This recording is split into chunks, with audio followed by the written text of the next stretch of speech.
Hey everybody, this is Carissa and welcome back to my YouTube channel, Inky Fairy Designs. Today I have another card for you featuring Maker Forte products.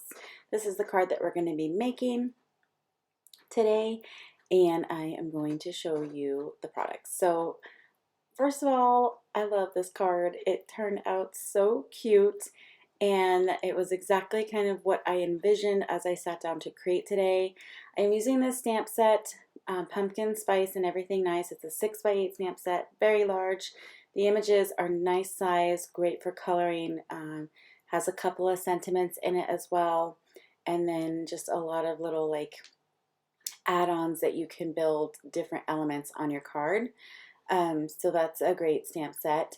I am going to be using some inks today by Maker Forte to do my background and my coloring for the most part.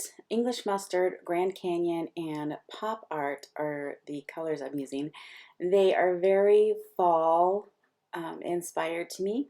They remind me of fall colors. I bring in a couple of other watercolors to add some depth, and especially for the grays, I pull in some other gray watercolors that I have to do that.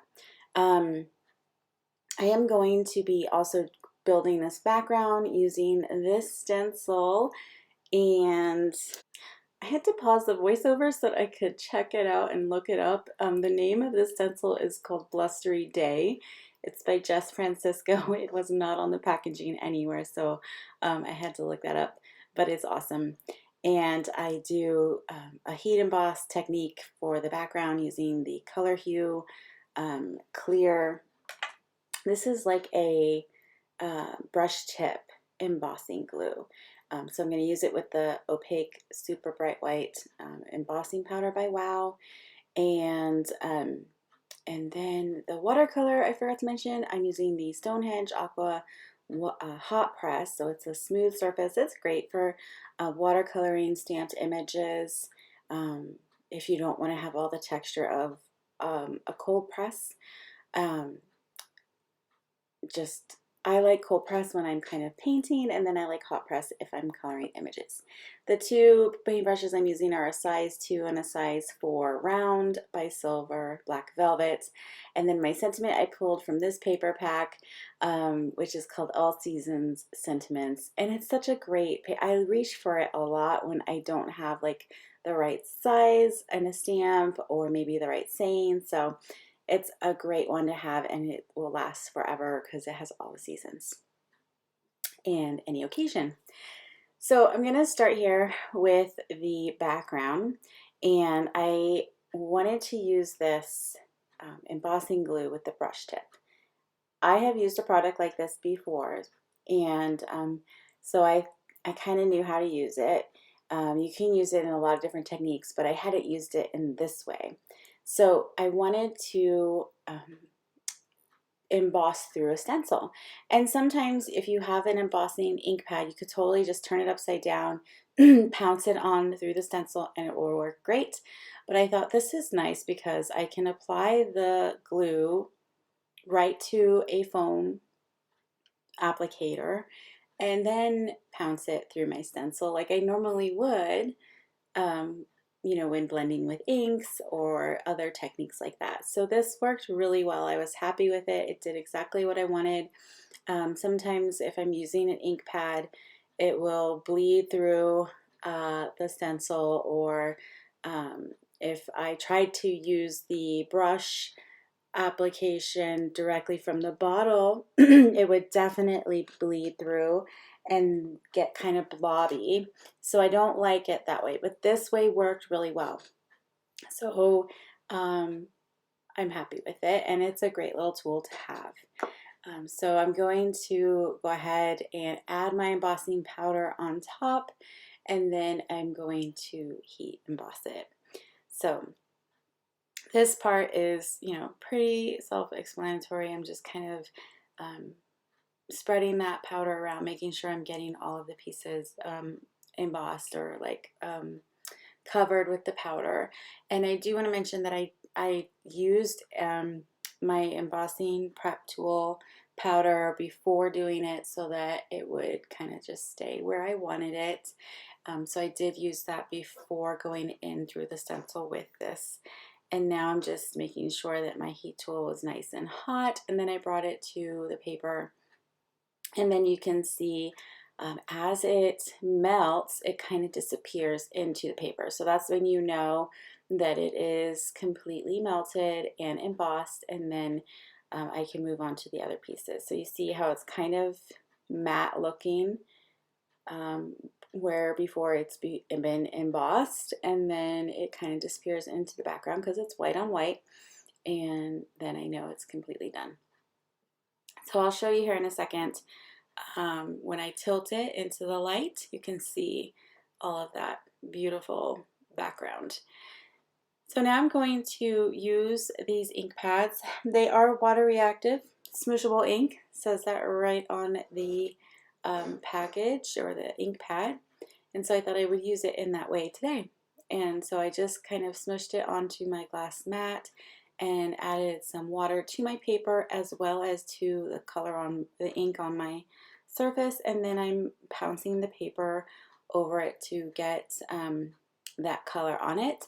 And this color is a lot lighter than I thought it would be, especially when I add water to it. So I'm doing it a couple more times, adding more ink to my surface and then doing it again. And now I'm going to use a paintbrush and kind of add more color to the background where I feel like I want to add a little bit more texture and depth to the paper. But you can see that the embossing is resisting, and so then that beautiful background texture comes through, and we have this really pretty soft background, which I'm going to go ahead and set aside to dry while we go into probably my favorite part of this card, and that is coloring the images. But first, I totally forgot I used this. This is that the Neptune Kaleidoscope powder that I added to water that I like to use, and it just creates a little bit of shimmer onto that background. So I just spray that all over. Now I set it off to the side. I am going to be inking my stamps with this Ink on 3 fade out no line coloring detail ink. I love this ink pad, and I have used it before. I haven't used it in a while because I haven't been doing like the whole coloring thing lately, but this is a great one. If you don't have it though, you can just stamp your images in a very light colored ink and create that no line coloring that way as well. So now I'm speeding it up quite a bit here because the watercoloring does take time. I had about probably 40 minutes, 45 minutes of just actual coloring footage, so I did speed it up even more for just the coloring, but I think you'll get the idea and the basics. It's very simple. I smushed down the English mustard and the Grand Canyon inks onto my glass mat, and I'm using that as my watercolor paint. And so I'm going into different areas. I actually stamped 4 images from this stamp set because they're all so cute, and I wasn't sure which one I wanted to use for my card. I just knew I wanted to use one of them, and they were all so cute. I ended up using 3 of them, and so I just went in and I started with a wet on wet technique. For most of the coloring, I do wet on wet. So what that means is I am wetting the paper before I'm adding any color or pigment to it. And I have found that with these inks, this technique works best because if you apply the ink to your watercolor paper dry and then try to blend it out, you're going to get a harsher line. Even though they're water reactive, that ink is going to sit into the fibers of the paper. It's going to sink in there, and it's not going to want to move as much as if you just wet the paper first and then bring more color to it. Then it seems to blend a lot better. So that is what I found works great for me. And then on this cup, I ended up doing like an ombre look. I just thought the fall colors looked so cute together, and this yellow and this kind of like reddish brown were perfect. They blended really pretty into each other and created a really beautiful ombre. And this Grand Canyon ink, which I think is a newer color in the whole line, is absolutely stunning. It's one of my favorites. If I could have this in an actual, I mean, I probably do. If I'm honest, I have a lot of watercolor paints. I probably do have a color that is similar to this. I just really, really love it. And I don't know if it's because it's fall right now and fall colors really speak to me. I love the vibrancy of them, yet I love the muted kind of jewel tones that are really coming into season right now. I mean, if you look at nature, the leaves are changing and you're getting all of these different shades of browns and reds and yellows, and it's very inspiring to me. And so that is kind of what is inspiring this card. Also, my nails inspired this card, this color combination, and my fall decor that I have in my house. Yeah. Get inspiration everywhere.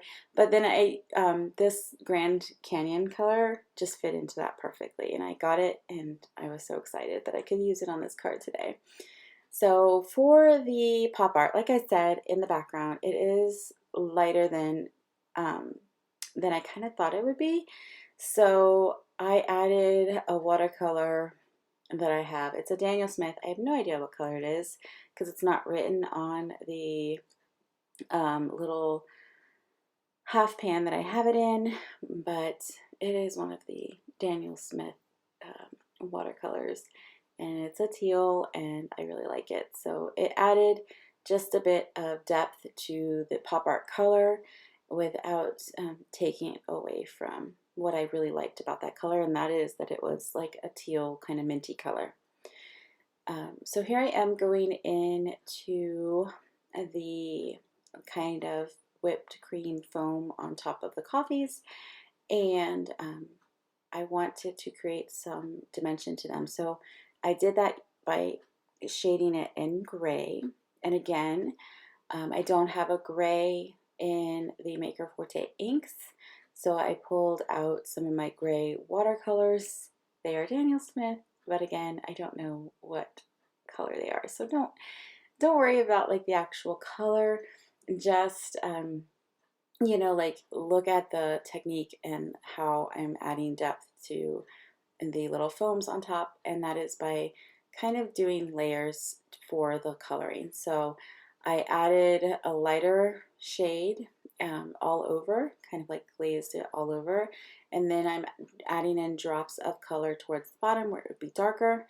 Now I'm going to let that dry, especially on that cup on the left. I'm going to add another layer because on that image it kind of looked like it had two layers of foam, and so I wanted to create that with the coloring. And so you'll see how I do that in just a bit. I am letting that layer dry, and that is why I'm moving on to other areas of the stamp and coloring them in, and then I'll move to the other cup and kind of finish that one. But another thing that I want to point out, if you haven't kind of seen the way that I'm coloring with watercolors, is that I'm jumping around not only from like one image to the other, but also in certain parts of the same image.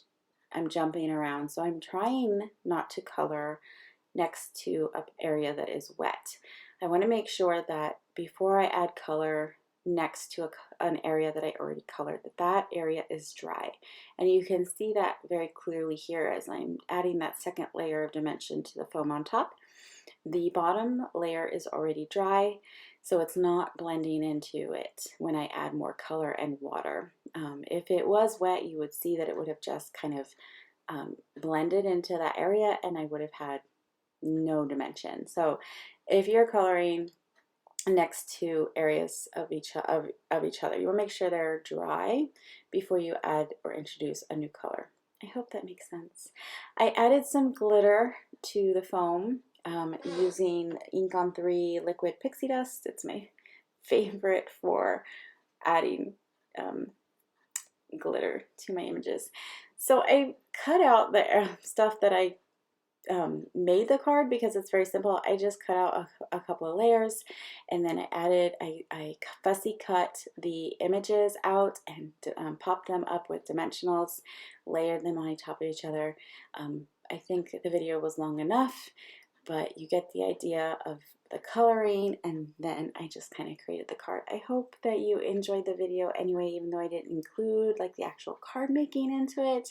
Feel free to leave your comments below if you think I should have just left that in, and let me know what you think about this card and these stamps today.